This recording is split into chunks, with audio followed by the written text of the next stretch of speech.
Hi, everyone. Welcome back to Sheepers Podcast. Today's guest is Hannah. Hi, Hannah. Hi. Thank you so much for being a guest today.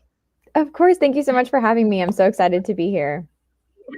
So, can you tell our listeners what is the backstory to why you became a stress and de anxiety coach?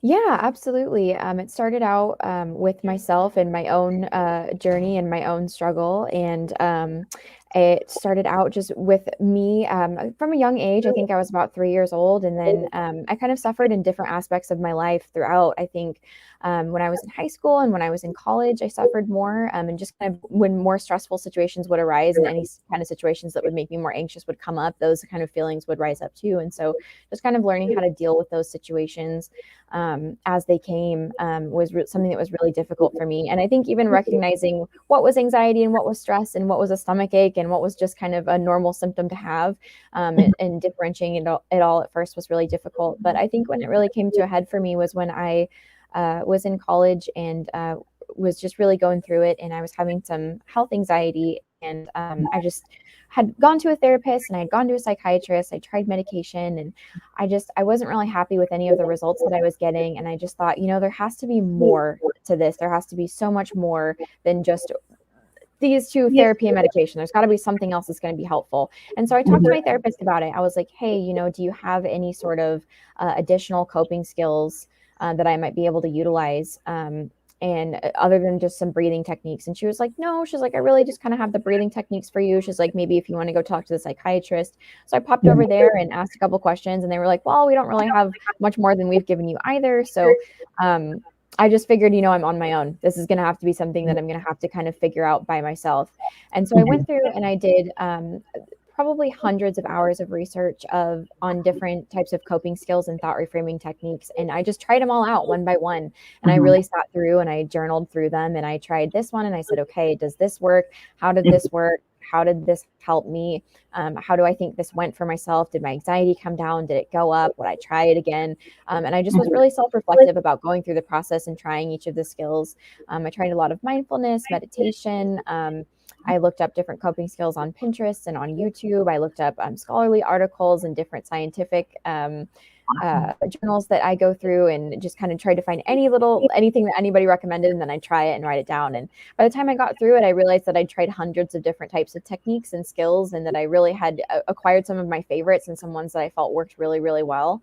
And I was helping people in my free time online.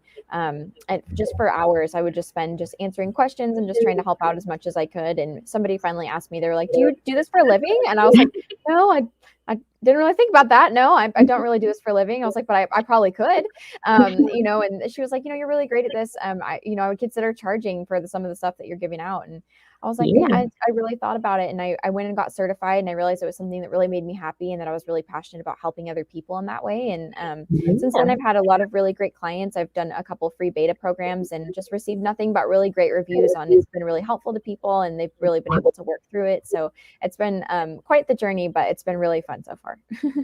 Wow, that's a really great story. So, I wanted to know if you can explain to my listeners what anxiety is and what stress is, because I think people have they make up their own definition of the terms. So, can you give us the definition of it, explain to us what they are, or yeah. Yeah, absolutely. I think anxiety and stress are often terms that are thrown around a lot. Mhm. And anxiety, while most people experience anxiety once or twice in their life, not everybody has anxiety chronically. And that's something that's very different. But like before you give a speech, kind of that nervous feeling or that anxious feeling in your stomach, people who have generalized anxiety disorder experience that feeling all of the time, or they experience that feeling when they're not supposed to be, or when nothing is triggering it to happen. And so a lot of times explaining to friends or parents or spouses of people who suffer from anxiety, that's the biggest distinction that we usually like to make is that, okay, it's not something that is supposed to be happening all the time, and it is. So in that way, I like to differentiate just normal anxiety from generalized anxiety disorder, and then stress is a little bit different. different as well. It's usually brought on by something. It's Yeah. usually a type of tension or pressure that's brought on by a situation, or it might be brought on by something specifically, whereas anxiety might come from nowhere, or it might be brought on by thoughts or different things like that. But both of them they work together. They seem to be friends, and they seem to be working together in that aspect. But I like to help clients get over those stresses and those anxieties and really work towards focusing on the things that we can do to help reduce them at the end of the day. Yeah, I love it. I love that you're a coach specifically for these types of, I guess I won't call them like disorders or anything. Are they disorders? Yeah, they might be. But yeah, because when you go to like a doctor or a therapist, they usually want to prescribe you medication. And I'm like, that's not, it helps a little bit, but it's not getting to why I'm having these type of things, like type of mind frame and thinking of that. Like I feel Ab- like coaches get deep down into it, if that makes Absolutely. Absolutely. Usually we have a lot more time to focus on you and really study, whereas sometimes therapists can be really run thin and really have only sense. a certain amount of time to spend with you. And so we're able to kind of dive a little bit deeper, and myself especially, I'm able to, a lot of times we'll get advice from therapists or things like that where they'll say, hey, try to be more mindful. And you'll Yeah. be like, okay, what does that mean? You're like, where do I start with that? What do I do with that? And so your first question in your mind is like, what is mindfulness? How do I do mindfulness? How many times a week do I need to do mindfulness? What type of thoughts should I be thinking when I'm doing mindfulness? And Right. so what's the science behind mindfulness? Why is that going to work for me? Why is that going to be different than meditation or yoga or something else? And so I get to answer all of those important questions and go over all of those things with you and really hold your hand through the process so that you have somebody that is able to answer those kinds of questions for you and tell you the rest of that information. And so Mhm. I love being able to kind of dive deep in that way, because a lot of times I feel like we don't get that whole picture. We don't get, okay, well, how many times and when do we do it and how do we do it and what's the science behind why it works? So I really love spending a lot of my time on those questions with each of those coping skills. Yeah, definitely. So can you tell our listeners what type of services you provide for your clients? Yeah, absolutely. I do one-on-one coaching services, and then I also have a 6-month program, which is designed to help get rid of stress and anxiety in 6 months and give you all the tools that you need for hopefully the rest of your life to deal with it, as you'll be able to get through it and need to use those tools as you go. So I just kind of give you everything there. And then for I also have a group coaching program, which is brand new, and I'm working on that. And I have 5 to 8 people in the group coaching program, and then we work together on different topics, different things, and we're kind of able to get more help in a group setting, meet some other people for people who aren't just like the one-on-one, or maybe the 6 month isn't right for them. So, and I also have a free Facebook group for anybody who doesn't need to pay or isn't interested in paying. The free Facebook group is really nice because everybody is welcome there, and we just give so much free value. We usually do live Q&As every other Tuesday, and it's really awesome because we're able to kind of give these mini master classes and then answer a bunch of questions and really dive deep into giving some free coaching and helping people out. So great question. Wow. So how often do you do the group coaching? Like, do you have like a group on Monday and then a different group on Tuesday? Like, do you do it like that, or is it the same group on Monday? Yeah, absolutely. I do. They're both weekly. Each group is weekly, and then I have 2 groups. I have one on Monday and then one on Friday. Oh, okay. That's cool. That's cool. Yeah. So in your group, do the do the does the do the group members, do they like communicate with each other and help each other out, or how does that work? Like, is it just you talking, or Yeah, how does absolutely. A lot of times I feel like it is me talking, but we do have people in the group that comment and chat in, and they're there for support. A lot of times I do get sick of myself in there, but and I'm trying to be active for more member participation. But we have a lot of people ask questions and come to it for support and really trying to get advice, and that's what it's there for. We're there to give. We put out scholarly articles in there. We put out inspiration and different positive motivation. We do different types of support. We have some people that come in to just vent for a second. But it's a really great way that we love to communicate with just our community, and really just try to give back in as much of a way as possible, because we just love to help wherever we can. That's nice. So, what does your Mhm. family think about your coaching? Like, have you ever helped any of your family members? Like, Yeah, absolutely. My family is, I think, just really proud of me, and that's really awesome to have as I've been going forward. But my dad suffered with anxiety, and so he's had some flight anxiety before, and some different types of anxiety in different situations. So I've helped him out with that a bit, and I didn't realize that I was kind of doing coaching most of my life. As I kind of looked back, I realized that in times like in middle school and in high school, there was times when I really was reaching out to people and trying to help get them through certain points in their life. And I was actually nominated in high school for most encouraging person and most inspirational senior. So I kind of like looked back and looked at all these like little places in my life where I was like, okay, I was kind of doing these things for quite some time. I just didn't really realize what it was that I was doing. But yeah, I think coaching has kind of almost always been a part of me in a way. And I love helping friends and family members with any sorts of anxiety that they have. My sister comes to me frequently with certain things that she's concerned about or trying to get over, and we work on them together and we get through them. nice. You sound like a very great listener. Like, that's what some people lack. Like, whenever you have anxiety and stress and you want to talk to someone and they're talking over you while you're trying to, explain yourself or why you're stressed or why you have anxiety, Mhm. and then they don't listen. So, yeah, you're a really great listener. Like, it sounds like you're Oh, a really thank great you. I appreciate that. I try to be. I don't really like when people cut me off when I'm talking or interrupt me, and so I do try to let my clients.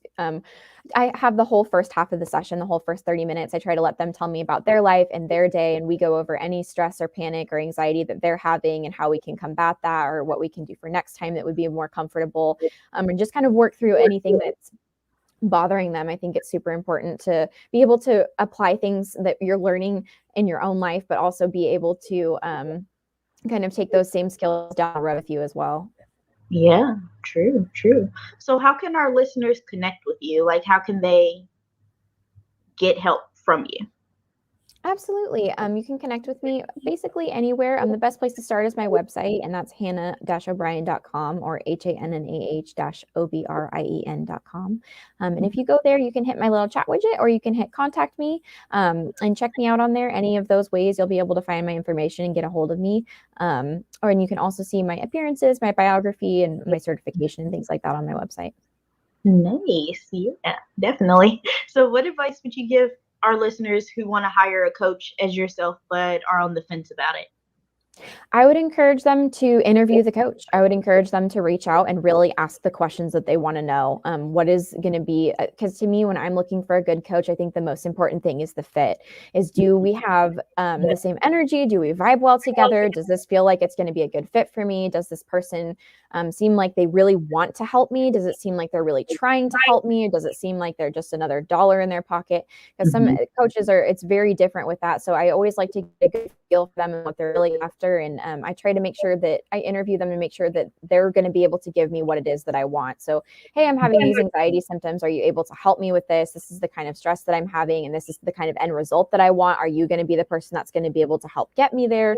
And usually, if I can't help somebody with that, I recommend somebody that I think would be able to help get them there, if I'm not the correct person, because I think it's important to find help, and I think it's important to be matched with the right person. Sometimes half the battle is just finding that right coach or that right person for you. I agree. I agree. That's really great advice because with such a topic that you provide, like that you coach in, I feel like it's very serious and it's a mental illness, and it can result to something more serious that people don't understand. They don't understand how stress can result to something different and can affect your life, or anxiety can go further and really affect your life, and it can affect people around you as well. Yeah, absolutely. It can make us sick. A lot of people don't realize that when we have anxiety and stress, a lot of my clients are surprised to find out that there's a stress hormone called cortisol that's actually dumped into our system when we're experiencing high levels of anxiety or stress. Yeah. And that chemical cortisol is related to heart disease, strokes, heart attacks, different other actual physical illnesses. So when we are taking care of our mental health is real health, you guys. It's real. Yes. It is a real thing. It does really affect you. It is really healthcare to take care of your mental health. So it's really, really really important that we're making sure that we're taking care of it. And just, I love that people like you are able to help platform Yeah. people like me to kind of help talk about those things, because I feel like some people just don't even know that, and they don't know that they don't know. And it's hard to know something that you can't even know that you don't know. Yeah, that's true. And I'm so happy that you are a guest today to speak about this because when I was committed into the hospital, they was like, stress is the number one killer. People think it's like heart attacks or this, that, and the other, but they don't understand it's stress that's causing the heart attacks. And I'm Right. like, I did not know that at all. And the way you eat too. If you don't eat your vegetables, like fresh vegetables, fruit, and drink plenty of water, people don't know how food can affect your mental. And I was like, this is crazy. I learned more about my mental health and about what to eat in the hospital than school. Like, I know, it's so sad. I wish that that wasn't that way, because then maybe if you'd had that education, you wouldn't have needed to go to the hospital. And I completely agree. I wish that we would teach that a little bit younger, because that food, like you said, is so, so important. The mhm, mind-gut connection is so strong. And some people don't realize that 90% of our serotonin, which is our happy chemical, is mhm. actually produced in our gut. And so Yeah, in order to keep that in balance, we need to eat the right foods and the right things to help fuel our body, because that fuels our mind in turn. And so that was something that I didn't realize either. And so when I started correcting my diet and my gut and things like that, I started to be a little bit less anxious and I started to feel better. So it's incredible that what small changes like that can do. But I really help the clients know the science behind it, because that was me. I was the biggest skeptic. I was like, okay, scientifically, why does that work? Why? Like, I want to know why. So that was always me as a person. And so if that's you, I can completely relate. And so I'm always big on what's the science behind that and why does that work and what's going on there. So there is the science, quite a bit of science behind our mind and gut being connected, and eating healthy really does seem to help with that. yeah, that's true. Because when I told people I don't eat vegetables, they got mad. They was like, no wonder you have anxiety and depression and stress because you don't eat any vegetables. I'm like, what does that have to do with anything?